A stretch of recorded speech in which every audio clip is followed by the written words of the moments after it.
안녕하십니까. 반갑습니다. 오늘은 강의를 하는 형식이 아니고 지지문을 낭독하는 형식으로 이야기를 진행하겠습니다. 제가 며칠 전에 대둔산 아래에서 어떤 모임을 하고 왔습니다. 그 모임은 통일시대와 동북아 시대는 마음의 문명 공동체로 나아갈 때다라는 주제로 새로운 신문명을 추구하는 사람들이 만나서 1박 2일 동안 토론을 하고 그 토론한 결과들을 수렴해서 연말에 전국적인 대회를 하기로 약속을 하고 왔습니다. 오늘은 그 자리에서 제가 그 취지문이랄까 미래 마음의 문명의 공동체로 나아가야 되는 당위성에 대해서 발표를 한 내용을 다 같이 한번 읽어보면서 공감할 수 있는 시간을 가졌으면 합니다. 제가 보는 관점은 지금으로부터 약 6,500여 년 전에서 출발한 어떤 한 문명이 새로운 문명의 단계로 접어든다는 차원에서 지금은 작은 문명의 변화가 아니고 대단히 큰 지구적인 문명의 대변혁의 시대에 와 있고 그러한 대변혁의 시대를 맞이해서 우리들은 이제는 지구를 하나의 생명의 공동의 장으로 생각하고 그 생명의 공동장에서 우리가 모든 생명의 고리를 가지고 연기적으로 함께 살아간다는 것을 재인식함으로써 물질 문명, 지금까지 발전한 물질 문명, 앞으로 더 발전되어 갈 물질 문명을 토대로 해서 그러한 마음의 문명을 문명체를 이루는 것을 목표로 하는 새로운 그런 시작 걸음을 해야 된다고 생각을 하고 있습니다. 그러면 제가 발표했던 원고를 한번 같이 낭독을 하면서 생각을 공유하실 수 있었으면 좋겠습니다. 그럼 내용을 보시겠습니다.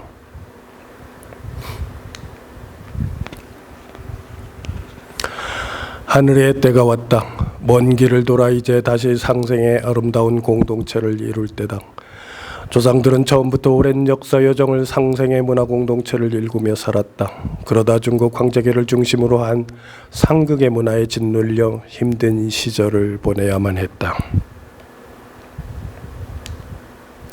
그 여정을 간략하게 살펴보자.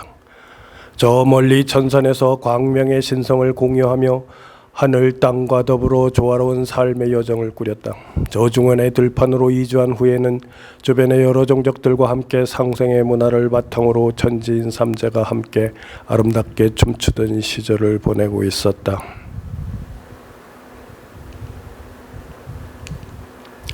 그러던 중 북방에서 반농반목을 하던 황제계가 밀려왔다. 그때부터 사단이 벌어지기 시작했다. 황제계가 중원을 장악하고 제일 먼저 행한 일이 하늘과 연결된 사다리를 끊는 것이었다. 이는 절지천통고사로 남아있다. 그 일은 황제의 손자인 전욱 때에 일어났다.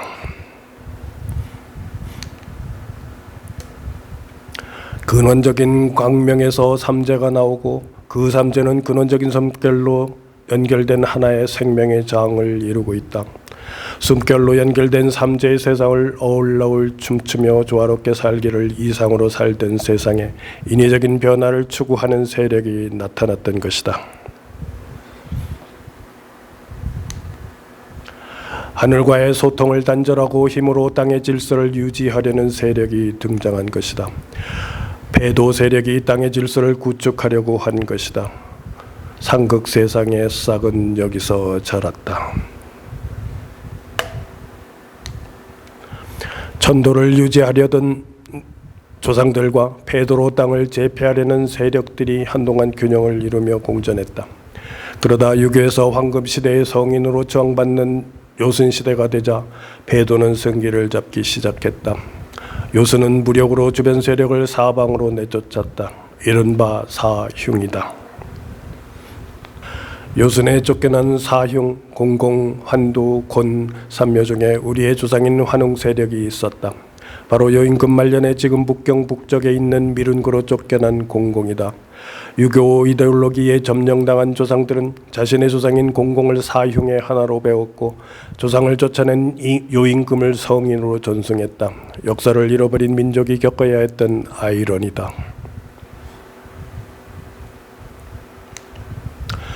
폐도 세력인 황제계와 천도 세력의 주리였던 공공계가 이끈 양대 문화가 동북아시아의 정신 문화의 두 축이다.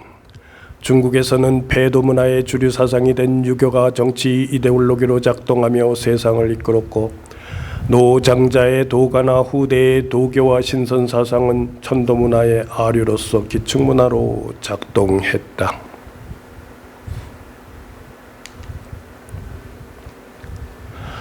천도 문화의 주류였던 환웅 세력인 공공족은 북경 북쪽으로 이주한 후 요하 문명에 꽂힌 후기 홍산 문화를 주도했던 곰족과 결합하여 단군 조선을 건국했다.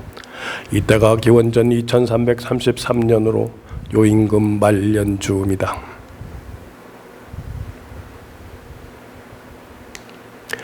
조상들은 단군 황금 사회를 화백과 선양 문화로 운영했다.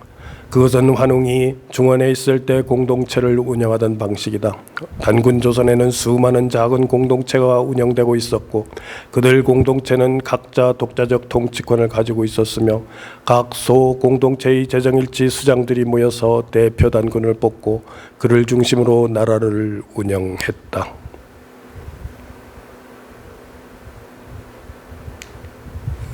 그러니까 강력한 자치를 바탕으로 한 연방제 형태였다. 작은 나라든 큰 나라든 단군 조선에 속한 나라는 모두 화백과 선양의 가치를 가장 중시했다. 이러한 통치 방식은 삼한시대를 거쳐 신라 초중기까지 이어졌다.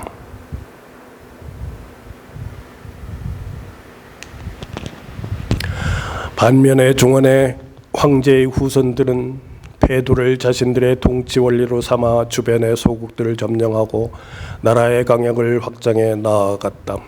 그들은 끊임없이 주변 종족과 다투었다. 일시적인 공존이 없지는 않았지만 대부분의 역사 여정을 전쟁을 통한 영역 확장에 할애했다.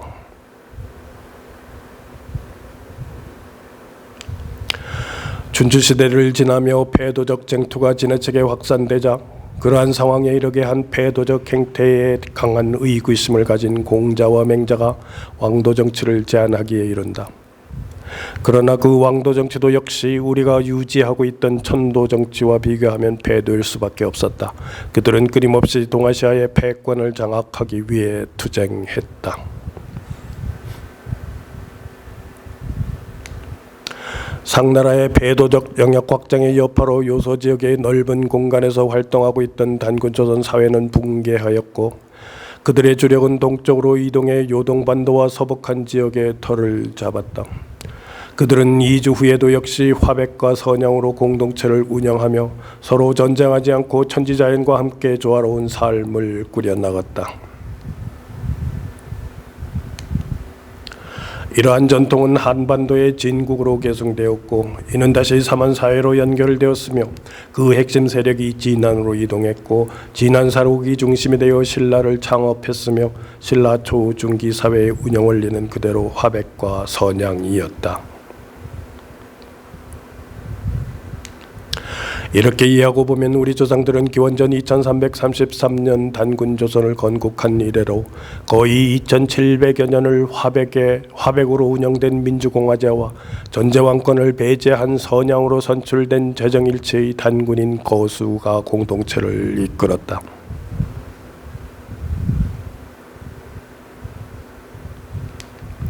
세계 어느 민족이나 공동체도 그와 같이 긴 세월을 민주적으로 의사를 결정하는 화백과 합의해서 지도자를 뽑는 선양 제도를 운영하지 못했다. 그와 같은 상생 문화가 우리 내면에 깊숙이 자리 잡고 있고, 그것이 바로 우리 민족의 자산이며 미래의 아름다운 마음의 문명 공동체를 꽃피울 씨앗이다.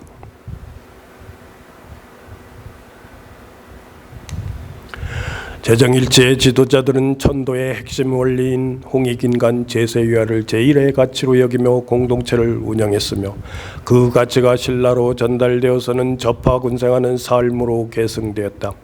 접하군생의 가치는 채치원이 우리 고유의 도로 규정한 풍류도의 핵심 사상이다.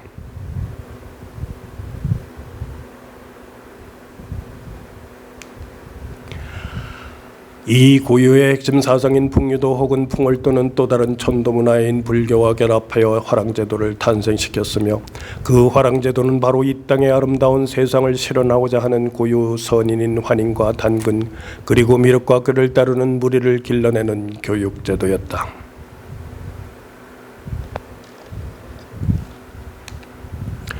이 땅에 태어나 천도를 바탕으로 커다란 숨결의 흐름 속에서 상생의 길을 가고자 하는 인재들이 양성되었고, 그들의 의지가 결합하여 마침내 삼한일통의 대업을 아쉬운 점이 있지만 이룩하였다.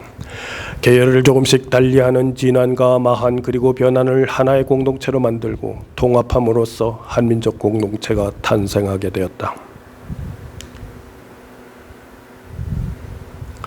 이러한 역사의 여정에서 주나라 이후의 고조선은 중국의 패도에 맞서며 천도와 패도 문화가 함께 작동하는 공동체를 운영했으며, 전국시대에는 전국지령의 하나였던 연나라와 대결할 정도로 그 국세가 성장했었다. 주나라 이후의 고조선은 요동반도와 한반도에서 활동하던 단군조선 계열의 정치 공동체가 천도를 유지하고 살아갈 수 있는 방파제 역할을 하였다. 그 고조선이 기원전 3세기 초엽에 연나라 장수 진계의 공격으로 요동 혹은 서북한으로 들어온다. 이들은 중국에 맞서는 동안 패도적 권력 행사에 어느 정도 익숙해지지만 아직도 귀족연합적으로 나라를 운영했다. 이들이 후에 위만에게 나라를 빼앗기게 되고, 준왕을 비롯한 왕족과 귀족들 일부가 마한 지역, 원래는 진국으로 내려와 마한이란 정치체가 형성된다. 후에 위만의 손자 우고왕 때 나라가 망하면서 그 유민들의 상당수가 진안으로 들어왔다.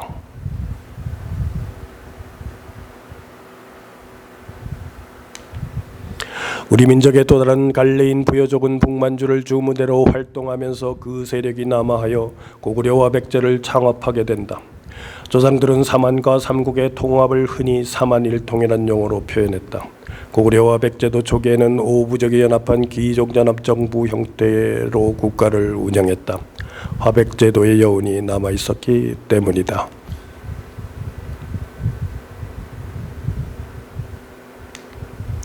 정리해서 말하면 우리는 동북아시아니 세계 어떤 민족보다도 일찍부터 공화제적인 화백 정치를 시작했고 오랫동안 유지했다. 통일신라로 전달되었던 화백과 선양제도는 내내 직간접적으로 남아 작동했다. 그러한 고유한 공동체 운영 방식은 고려 중엽까지도 어느 정도 독자적인 국가 정체성을 유지하는 데 큰 역할을 하였다.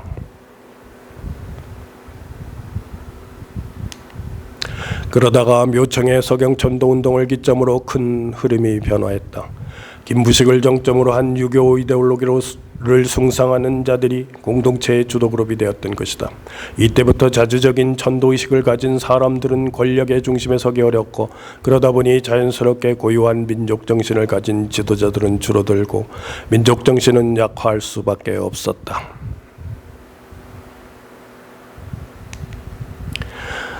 조선이 개국하면서 국시를 유교로 삼음으로써 고유선도는 과거에 실패한 유생들이나 일부 지식인들에 의해 그 명맥이 유지될 수밖에 없었다.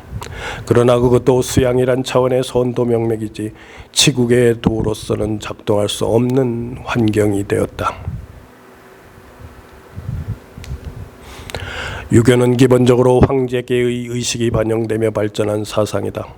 황제계가 중원의 우세 세력이 되면서 그들은 일반 선인이나 샤먼들이 하늘과 소통하는 것을 부정적으로 바라보기 시작했다. 앞에서 말한 절지천통 고사가 바로 그러한 정황을 말해준다. 그들은 주제천의 대리자로 왕을 설정하고 다른 이들이 하늘과 소통하는 것을 부정적으로 바라보며 제재하기 시작했다. 그러다가 관념적인 우주론을 상정하게 된다. 이러한 생각들이 반영되어 육아철학의 우주론에서 마음은 그 힘을 잃게 된다.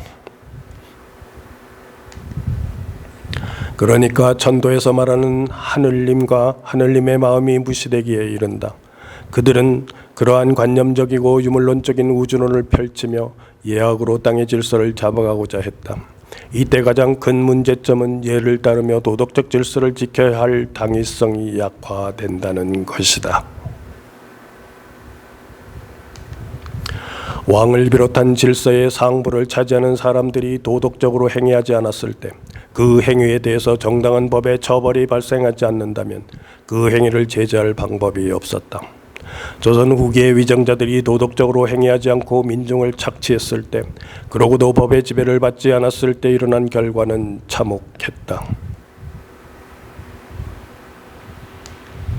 조선 후기의 그러한 모순의 근본적 원인은 우리의 마음에서 살아계시며 역사하시는 하나님이 사라졌기 때문이라고 볼 수 있다. 물론 다양한 진단을 할 수 있겠지만 천도를 뿌리로 출발했던 민족 공동체라는 관점에서 보았을 때 그렇다는 것이다. 천도가 극단적으로 무너질 무렵 천주교를 믿는 지식인들이 늘어가고 있었다.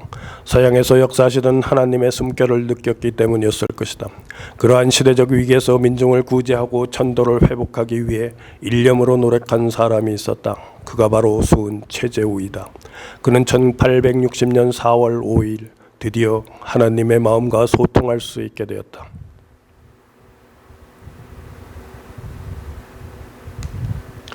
참 하나님과 소통할 수 있는 사다리가 회복된 것이다. 묘청 이후 끊어졌던 천도를 온전히 회복하는 순간이었다. 수은은 그 후 1년여 동안 하나님과 소통하며 도의 깊이를 더해갔다. 하늘에서 내려온 환웅이 자신의 아버지 하나님과 소통하며 홍익인간 제사에 이후하였던 역사가 복원되었던 것이다.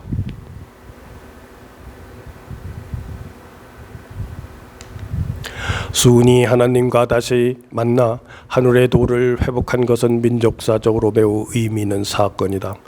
마음의 문명 공동체를 다시 이룰 계기는 이때 마련되었다. 땅의 질서만을 강조하고 경쟁하며 자신보다 못한 일을 착취하며 사는 것이 당연시되던 상극의 세상에서 수은 최재우는 하늘님의 마음을 회복한 자신을 비롯한 선인들이 다시 세상의 지도자가 되어 서로 돕고 화해하며 상생의 춤을 출 수 있는 길을 제시했다. 환웅과 단군 그리고 면면이 그들을 계송해온 진국의 거수들과 신지 그리고 역것의 거서관이 그랬던 것처럼 이제 이 땅의 지도자들은 백성을 착취하며 군림하는 존재가 아니라 구성원들의 이해관계를 조정해주고 화해시켜주면서 그들의 꿈을 실현해주는 지도자가 되어야 한다. 문명 전환의 한복판에 서 있는 지금 우리에게는 천도를 회복한 천손으로서의 자긍심을 가지고 앞으로 펼쳐질 공동체가 조화롭게 상생하며 유지될 방안을 제시하여야 할 의무가 있다. 지금껏 상극의 세월을 보내며 이룩한 과학문명과 물질문명을 잘 활용할 수 있는 대한문명을 제시해야 한다.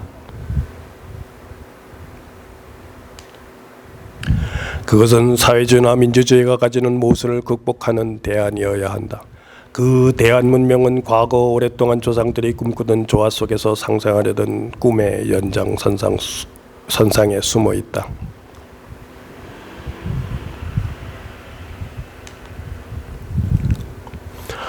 마음의 문명 공동체에서는 영적으로 스승한 선인들이 존중받는 사회여야 한다. 그 존중받는 선인들이 공동체를 위해 헌신하며 각 이익주체들의 갈등을 조정해 나아가야 한다. 뿐만 아니라 그러한 선인들이 사회 각 부분에 편재할 수 있는 교육제도를 마련해야 한다.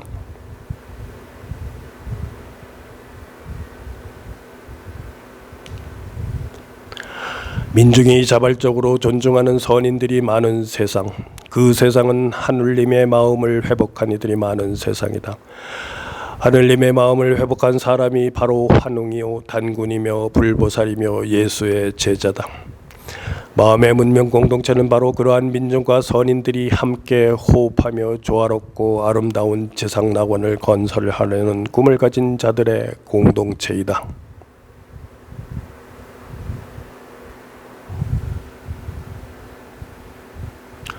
이상 낭독을 마치겠습니다. 그리고 한 가지 작은 공고를 하겠습니다. 앞에서 취지를 낭독을 했는데요. 그러한 취지하에 많은 사람들이 동참하는 전국대회를 2021년 11월 29일에서 30일 사이에 하고자 합니다. 함께 참석하시고 하시는 분들은 아래 연락처로 연락 주시면 감사하겠습니다. 저는 신라을문화연구원 원장 현우 정형진입니다. 핸드폰은 010-4559-1329입니다. 이메일은 공불gmail.com입니다. 감사합니다.